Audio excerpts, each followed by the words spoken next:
Good morning, class.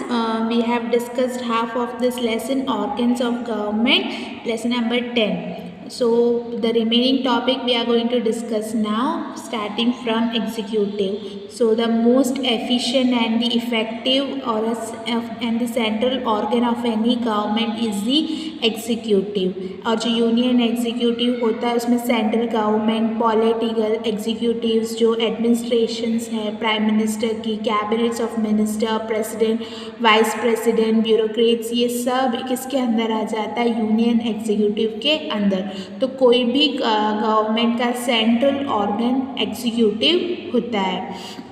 Okay, so the political and the administrative executive officers या employees जो लोगों के direct contact में होते हैं, they are the political and the administrative executive officers and the people are usually influenced by their work. उनके काम से लोग इन्फ्लुएंस होते हैं, प्रभावित होते हैं। So the executive implements the law framed by the legislator. तो वो जो लेजिस्लेचर जो लॉज बनाते हैं उसे इम्प्लीमेंट करने की responsibility is of the executives and the administrative executives carries out the work of implementing the policies, the programs, and whatever planning is done by the government is carried out by the administrative executive, keeping in view the aspiration and expectations of the people। लोगों की aspirations, जो उनकी इच्छाएं हैं, उनकी जो expectations हैं, उसे ध्यान में रखते हुए जो भी प्लानिंग गवर्नमेंट ने की है, जो भी प्रोग्राम्स, पॉलिसीज़ बनाई हैं, उन सब का working is the responsibility of administrative executives. Okay, so जो पॉलिटिकल एग्जीक्यूटिव्स हैं वो हर 5 ईयर में चेंज होते हैं। उनके पावर उनको देकर दूसरे लोगों को चांस देना होता है। And whereas the administrative executives जो होते हैं वो परमानेंटली अपॉइंटेड और ब्यूरोक्रेट्स होते हैं and hence it is permanent. तो that is the difference between political and administrative executives. So political हर 5 ईयर्स में चेंज होते हैं और एडमिनिस्ट्रेटिव एग्जीक्यूटिव परमानेंटली अपॉइंट होते हैं जो चेंज नहीं होते। हाउएवर द रिटायरमेंट एज है एडमिनिस्ट्रेटिव ब्यूरोक्रेट्स की, पर वो डिफरेंट है हर स्टेट के हिसाब से। सो बिफोर द रिटायरमेंट वो अगर कोई मिसबिहेव या उनकी एफिशिएंसी, उनके काम को लेकर कोई कंप्लेन है तो उनको उस पोस्ट से हटा दिया जाता है एक इंक्वायरी करने के बाद। पॉलिटिकल एग्जीक्यूटिव्स जो मेंबर्स हैं वो कोई भी पॉलिटिकल पार्टी को बिलोंग कर सकते हैं। उनकी मेन क्वालिफिकेशन ये है कि वो एक इंडिविजुअल ऑनेस्टली से एक पार्टी के मेंबर हो, लोगों की चॉइस, पब्लिक ओपिनियन से वो सिलेक्ट होते हैं। सो जो एडमिनिस्ट्रेटिव एग्जीक्यूटिव है उनके पास एजुकेशनल क्वालिफिकेशंस, उनकी क्वालिटी, उनके एक्सपीरियंस, ये सब मैटर करता है और उसके अलावा उन्हें कॉम्पिटिटिव एग्ज़ाम के थ्रू पास होने के बाद अपॉइंट किया जाता है as an permanent administrative executive. और उस अगर उनके रिटायरमेंट की एज से पहले उन्होंने कुछ मिसकंडक्ट किया, उनकी एफिशिएंसी को लेके कोई डाउट हुआ, तो एक कमिटी फॉर्म होती है जो इंक्वायरी करती है उनके प्रोसीजर को लेकर और उसके बाद अगर वो गिल्टी फाउंड हुए तो उन्हें उस पोस्ट से हटा दिया जाता है। So the service of this administrative officer is known as civil service. और जो सेंट्रल पे जो पॉलिटिकल एग्जीक्यूटिव वर्क करते हैं उसमें president, vice president, prime minister और जो प्राइम मिनिस्टर जो कैबिनेट ऑफ मिनिस्टर फॉर्म करते हैं वो सब उस सेंट्रल पॉलिटिकल एग्जीक्यूटिव्स में आ जाते हैं। That's it. Now we will see about the president. तो president constitutional head of India है and all the consecutive powers जो फेडरल गवर्नमेंट की है वो प्रेसिडेंट ऑफ द को दी जाती है बाय द कॉन्स्टिट्यूशन। और जो एडमिनिस्ट्रेशन वर्क हो रहा है सेंट्रल गवर्नमेंट का वो कैरीड आउट, मतलब वो हो रहा है इन the name of president and उन्हें हेड ऑफ द नेशन और the first citizen of Republic of India, उन्हें पहले सिटीजन का दर्जा दिया जाता है टू द प्रेसिडेंट। उनकी क्वालिफिकेशन, तो एक प्रेसिडेंशियल कैंडिडेट एक इंडियन सिटीजन होनी चाहिए, उनके एज शुड बी 35 ईयर्स या तो उससे ज़्यादा। He should not be a salaried employee of government, मतलब गवर्नमेंट से कोई सैलरी लेने वाले नहीं होने चाहिए, उनकी कोई ऑफिस नहीं होने चाहिए, यानी उनको कोई बेनिफिट प्रॉफिट नहीं होना चाहिए थ्रू गवर्नमेंट। और ही should not be a member of any of the house of the parliament और द स्टेट लेजिस्लेटिव असेंबली, यानी वो मेंबर ऑफ पार्लियामेंट या स्टेट लेजिस्लेटिव असेंबली के मेंबर नहीं हो सकते। President election is directly carried out by the member of both the houses of the parliament and members he select करते हैं कि कौन president बनेगा, और president select होते हैं for a term period of 5 years, और उसके बाद new president is been selected election after the completion of this term। तो प्रेसिडेंट को अल्टीमेट पावर दी जाती है, वो criminal case can be framed against him nor an order of arrest और इम्प्रूवमेंट कैन बी इशूड। तो जब president को पावर दी जाती है उनके अगेंस्ट कोई क्रिमिनल केस या कोई भी अरेस्ट के ऑर्डर्स या कोई भी इम्प्रूवमेंट्स इश्यूज नहीं हो सकते।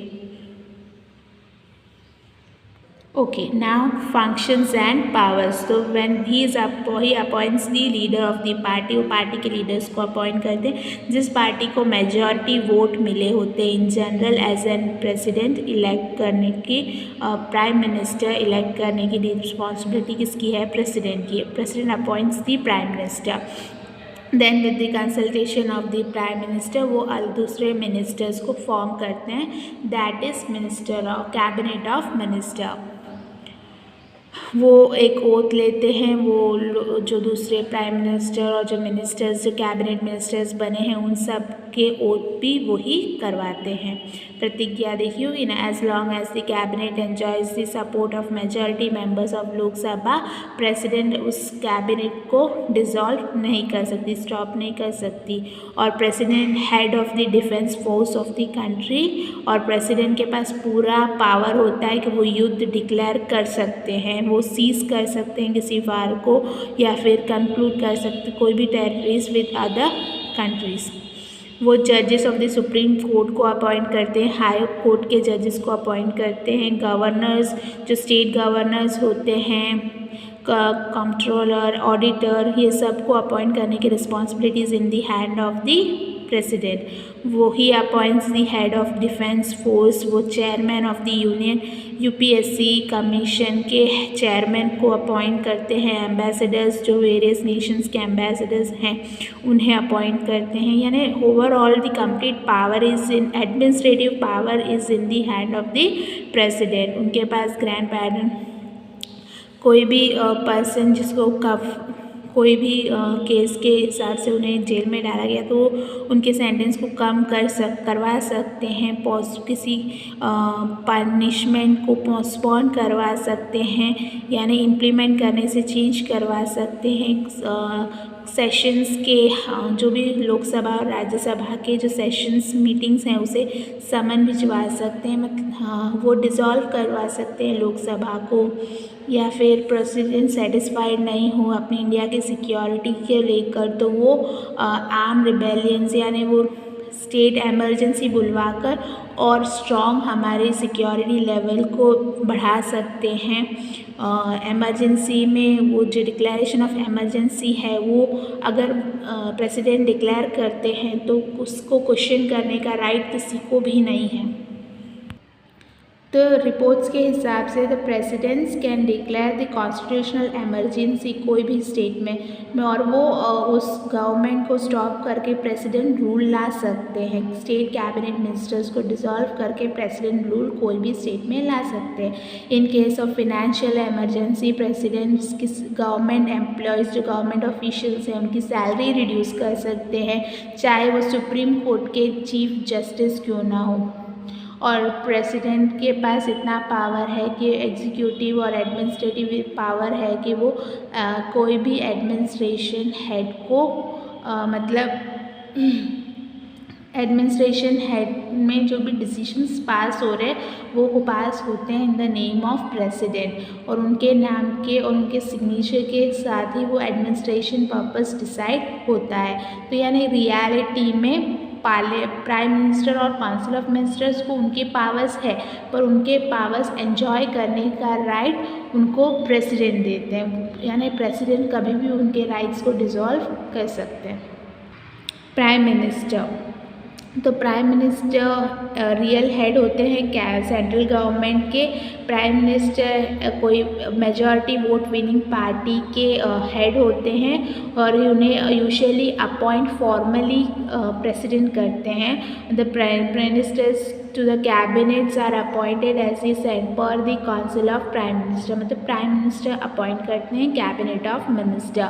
ही डिस्ट्रीब्यूट्स द पोर्टफोलियो, और जो मिनिस्टर्स हैं आइदर टू बी टेकन या फिर लेफ्ट, या जो कैबिनेट में कंटिन्यू कर रहे हैं उसे कंटिन्यू रहने देना है या फिर चेंज लानी है उनकी पोस्ट में, वो decision is taken by the prime minister.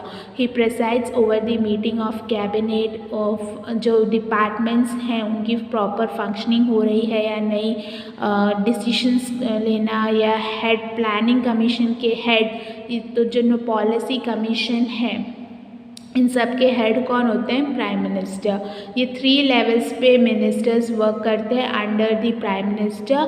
Cabinet minister है, स्टेट मिनिस्ट्री है और एक डेप्यूटी मिनिस्ट्री, ये तीनों लेवल ऑफ मिनिस्टर्स के हेड है prime minister, who works under this 3 ministry levels. तो prime minister should be the member of any of the one house of the panel. Prime minister parliament के 2 houses में से किसी भी एक house के मेंबर होते हैं, और ministers are individual responsible for their ministries और डिपार्टमेंट्स। तो जिसको जो डिपार्टमेंट दिया है वो मिनिस्टर उस डिपार्टमेंट में होने वाली हर चीज़ के लिए रिस्पॉन्सिबल होते हैं।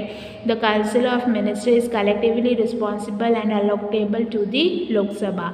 तो लोकसभा में जो भी डिसीजन हो रहा है उन सब के लिए कलेक्टिवली रिस्पॉन्सिबल होती है काउंसिल ऑफ मिनिस्ट्री।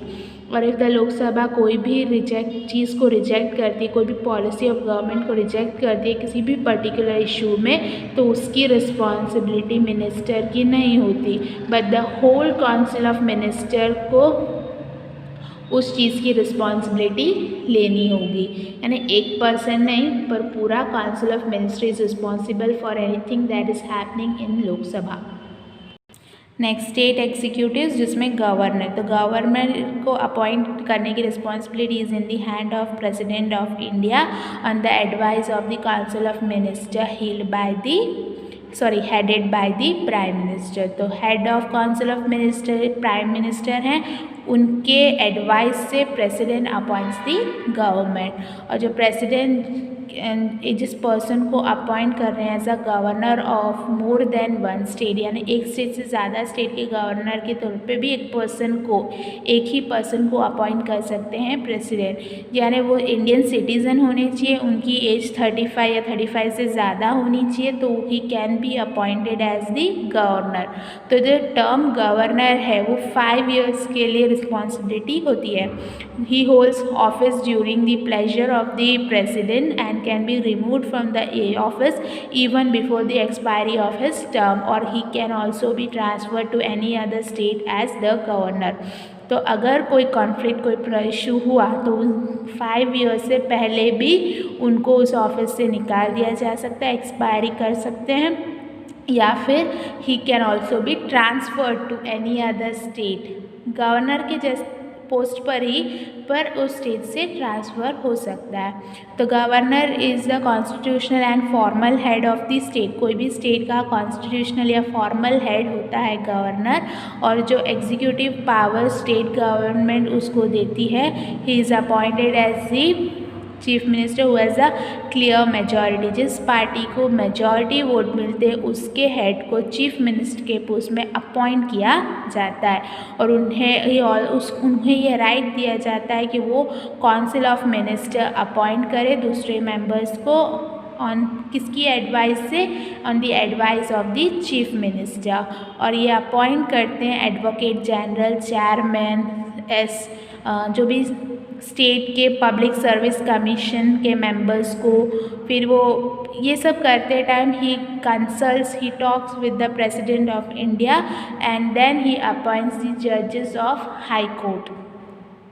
गवर्नर में एक स्पेसिफिक लेजिस्लेटिव पावर है, वो समन कर सकते हैं कोई भी सेशन स्टेट लेजिस्लेटिव के, वो स्टेट असेंबली को डिसॉल्व कर सकते बिना वो जो उसका टाइम पीरियड है उस पूरे टाइम पीरियड को एंजॉय करे बिना ही वो डिसॉल्व कर सकते हैं कोई भी स्टेट असेंबली को।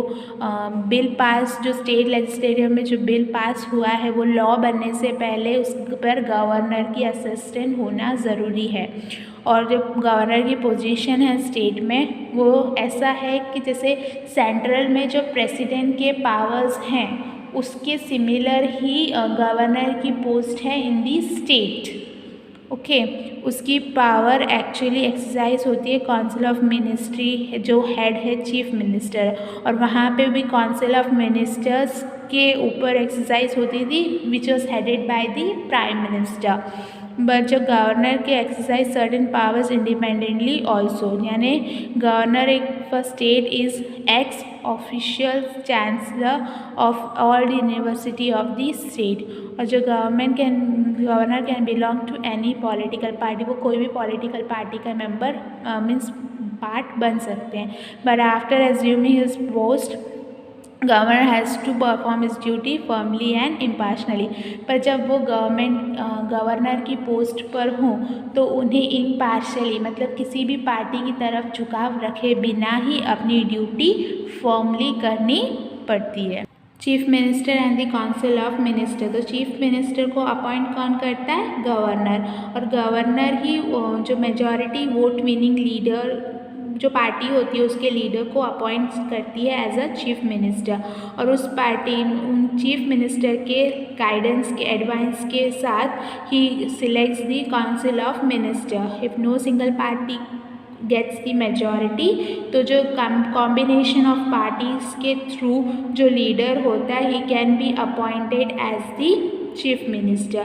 अदर मेंबर्स जो है काउंसिल ऑफ मिनिस्ट्री के वो अपॉइंट करते हैं by the governor and for that he seeks advice from the chief minister. और ये सब क्या करते हैं? Administration of the state is carried out in the name of the governor. Governor के नाम पे एक सारे एडमिनिस्ट्रेशन पर्पसेस कैरिड आउट होते हैं। तो रियलिटी में पावर कौन एंजॉय कर रहा है? Chief minister and the council of ministry enjoys all powers of the governor. तो जब हमारे गुजरात की बात हो रही है तो office of the chief minister और जो कैबिनेट मिनिस्टर है तो वो न्यू सेक्रेटेरिएट यानी स्वर्णिम संकुल गांधीनगर में वर्क है। और गवर्नर एडमिनिस्ट्रेशन जो ओथ सेक्रेसी होती है जो चीफ मिनिस्टर की and the council of minister की ओरली जो ओथ होती है और उसके बाद उसे साइन किया जाता है। तो cabinet state cabinet ministries 4 type of ministers होते हैं। एक कैबिनेट मिनिस्टर स्टेट लेवल पे, एक डेप्यूटी लेवल पे और एक पार्लियामेंट्री सेक्रेटरी होता है। तो चीफ मिनिस्टर डिस्ट्रीब्यूट करते हैं portfolio to the cabinet ministry और वो जो भी पॉलिसी मेकिंग इश्यूज हैं, ट्रांसपेरेंट एडमिनिस्ट्रेशंस, लोगों के क्वेश्चन हैं सेंट्रल गवर्नमेंट से, ये during the time of calamity ही provides basic amenities love and care to the people. और वो प्रोवाइड करता है एक strong leadership to the state legislature.